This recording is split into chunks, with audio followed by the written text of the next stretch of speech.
Hey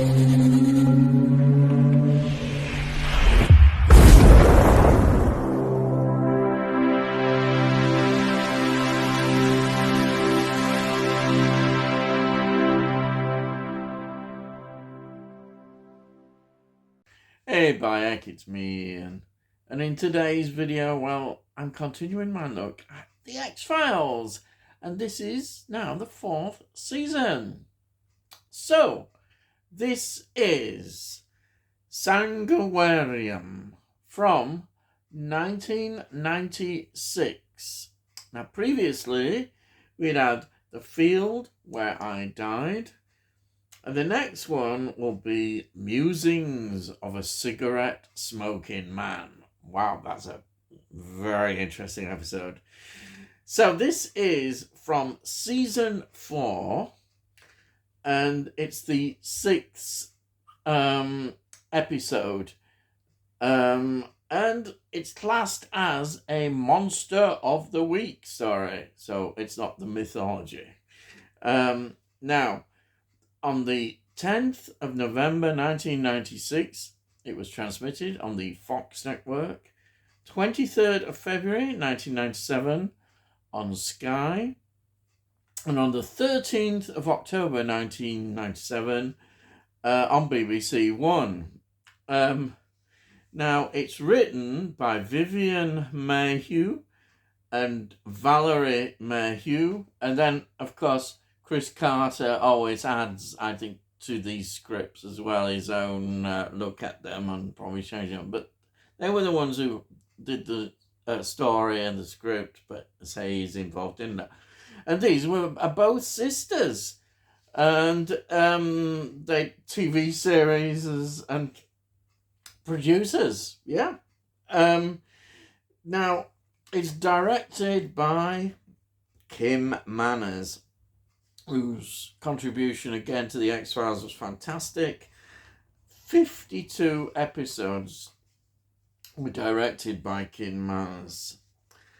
And of course, it's produced by Chris Carter, who seems to have a big hand in everything involved in the X-Files. The music is by Mark Snow. The locations, well, they always look good. The X-Files always look good. Vancouver. So it's all around Vancouver where they do the shooting of the series. Now, let's go through the cast. It's David Duchovny as Fox Mulder, Gillian Anderson as Dana Scully, and then we've got Oland Jones, who plays Nurse Rebecca White.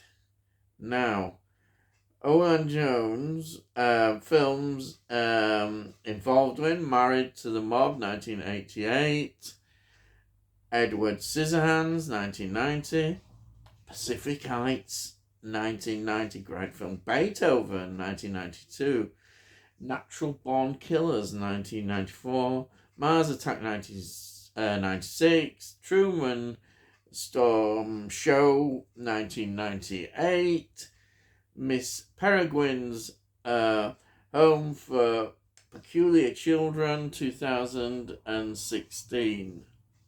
Just some of the films they were involved in.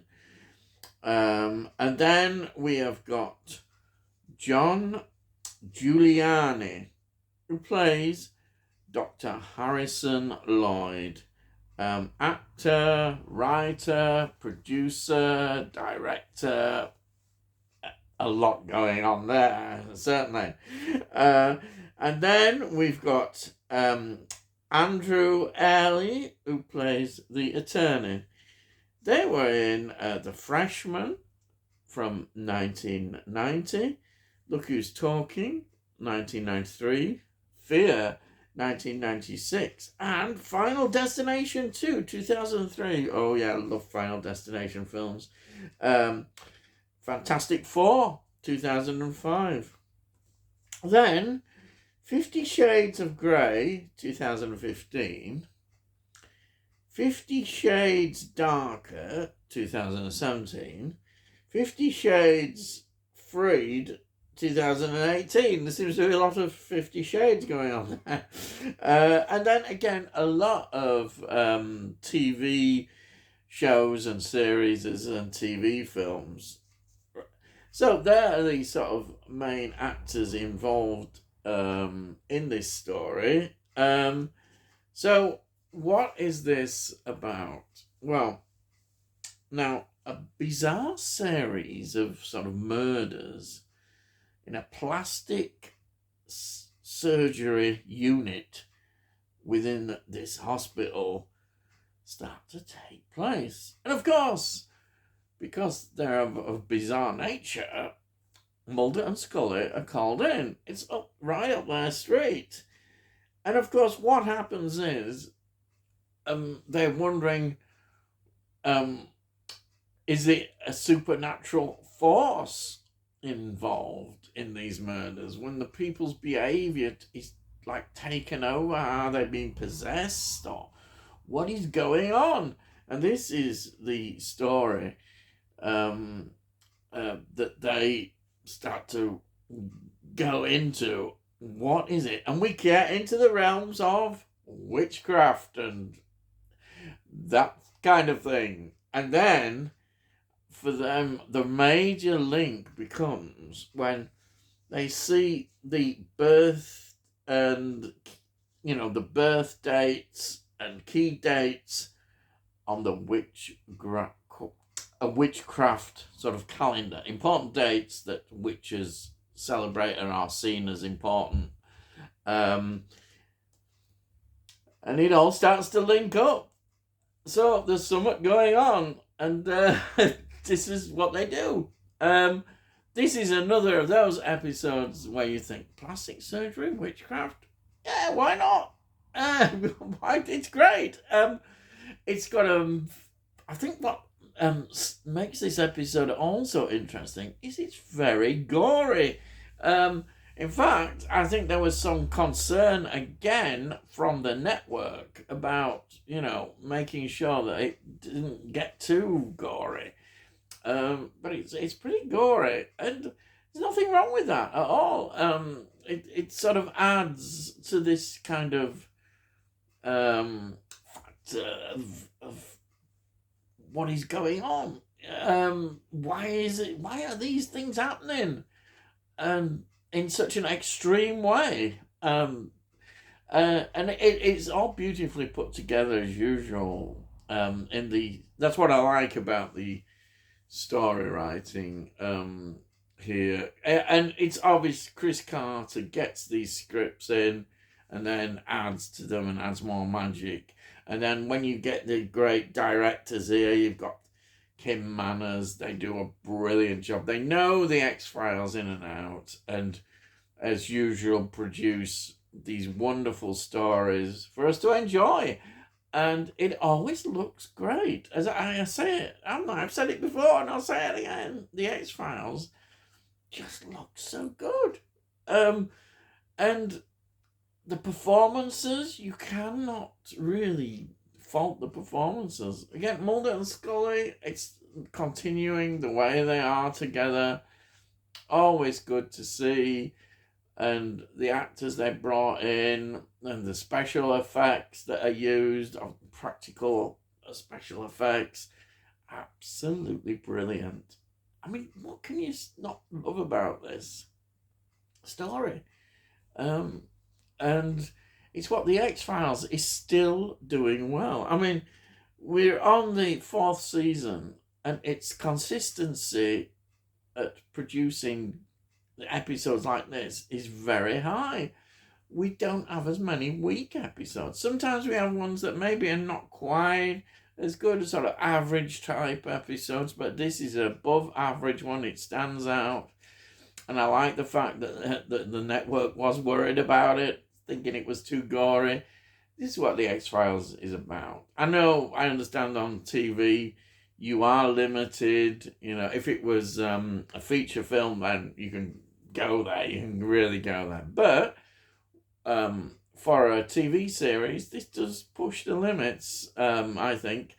and does it in a really good way. I mean, to think that these were on the TV to an audience who maybe were, not always a bit squeamish. I would argue sometimes, though, that it's not the audience that are squeamish. It's the people who run it, the network executives.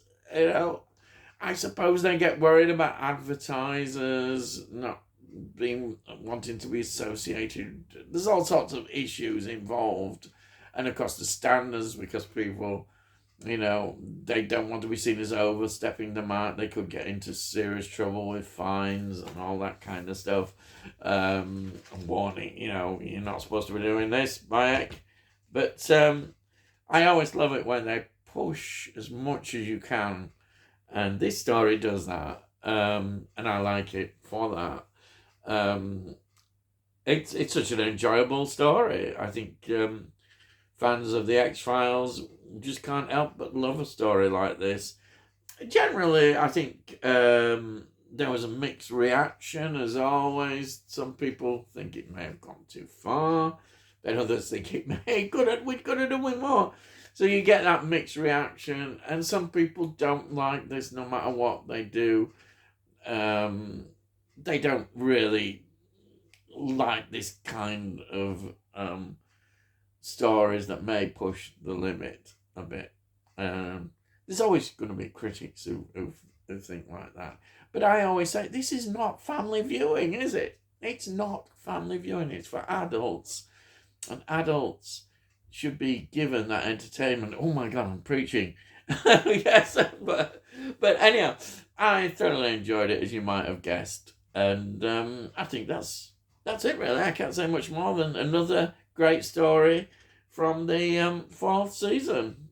And as I always say before I go, I always show you the little box set within the big box set.